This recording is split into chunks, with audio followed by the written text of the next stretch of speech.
आस्था के साथ भावना जुड़ी रहती है और जहाँ भावना शुद्ध हो तो वहाँ पे कोई भी कल्चर को अपनाने में झिझक नहीं होती।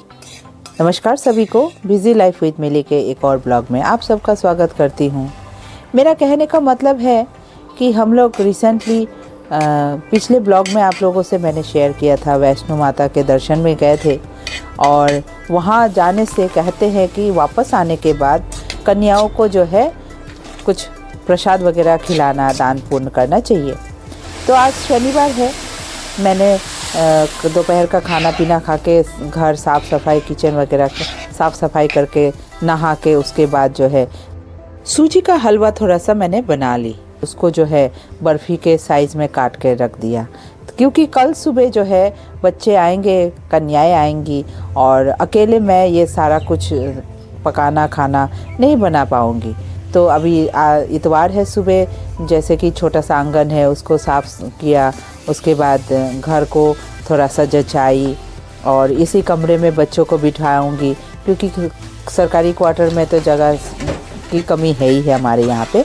उसके बाद मैं किचन में आई, यहाँ पे थोड़ा सा मैंने खीर के लिए दूध चढ़ाया। अच्छा, हमारे यहाँ ये रिवाज नहीं है कि मंदिर से आने के बाद में जो है कन्याएं खिलाए, लेकिन मैंने वही कहा ना कि आस्था से अगर मन जुड़ाव है तो आपकी भावनाएं जो है आपको उस ऊंचाई तक पहुंचाता है जहां आप अनुमान भी नहीं लगा सकते हैं। तो मैंने यही मेरा मन में भाव थी कि माता के दरबार होके आए हैं तो ये छोटा सा जो है क्यों काम बचा रहे। तो इधर मेरा बेटा भी मुझे थोड़ा मदद में लग गया। यहाँ पे बोलते हैं, मैंने पूछ लिया था कि क्या क्या खिलाया जाता है, क्योंकि मैंने कहा ना हमारे यहाँ ये कल्चर तो है नहीं।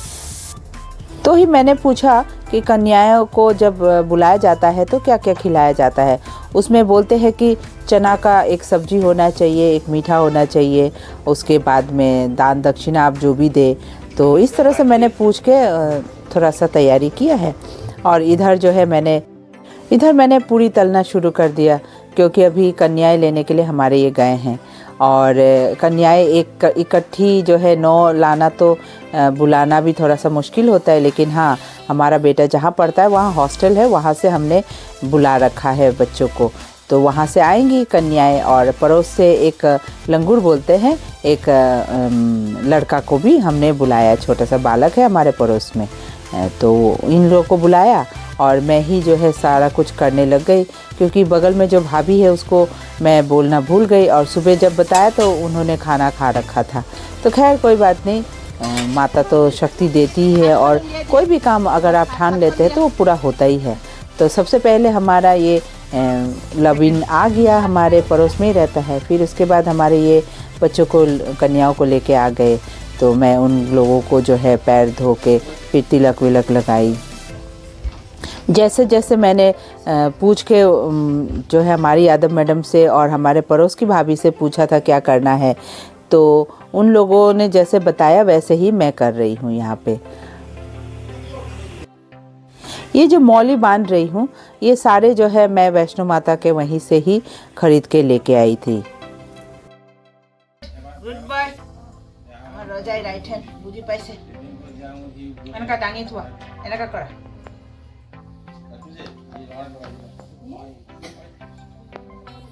ये हमारे पड़ोस में रहने वाला लविन है, इसको राजा बोल के बुलाते हैं। महज 4 साल का ही है ये।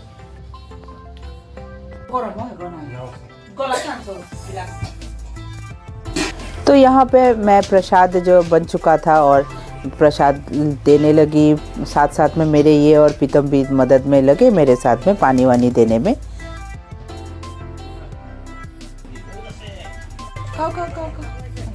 रोजा एकदम मुट्ठी मारी लो सारू। खाओ खाओ ऐसा नहीं होता।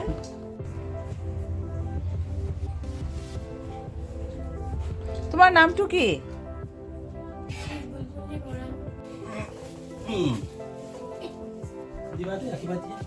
ভালে কুশলে বেমাৰ আজাৰ নোহোৱাকে থাকিব দে আংকুল বুলি ক'ব দে।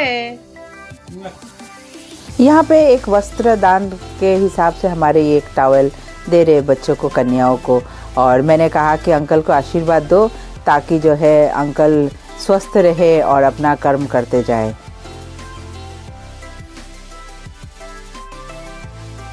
मैंने बेटे से भी थोड़ा सा दान पुण्य करके आशीर्वाद लेने के लिए सिखाया है। माता का कृपा है कि इतने सारे बच्चे एक साथ मिल भी गए, कन्याएं, और ये नियम पूरा भी हो गया। चलिए, सबने आशीर्वाद वगैरह भी लिया, मैंने दक्षिणा देकर उनसे आशीर्वाद ली और इस तरह से जो है ये पालन हो गया कन्या पूजन का। और उसके बाद बच्चों को हमने विदा किया, हमारे ये 2 बार जाके उनको छोड़ आए। फिर चलिए, दोपहर के 12 बजने वाले हो गए हैं, हम लोग भी नाश्ता कर लेते हैं और मामी भी बैठी हुई है हमारे साथ खाने के लिए। तो आपको मेरा ये ब्लॉग कैसा लगा कमेंट में ज़रूर बताइएगा। आज के लिए मैं यही रखती हूँ। अच्छा लगा हो तो एक लाइक ज़रूर कर दीजिएगा और अगर आप मेरे चैनल में नए हैं तो सब्सक्राइब करना प्लीज़ ना भूलिएगा और पास के बेल आइकन को ज़रूर दबा दीजिएगा। तो फिर मिलते हैं एक और ब्लॉग लेकर, तब तक के लिए आप लोग सब खुश रहिए और हम लोग एंजॉय करते हैं अपना भगवान का प्रसाद। नमस्कार।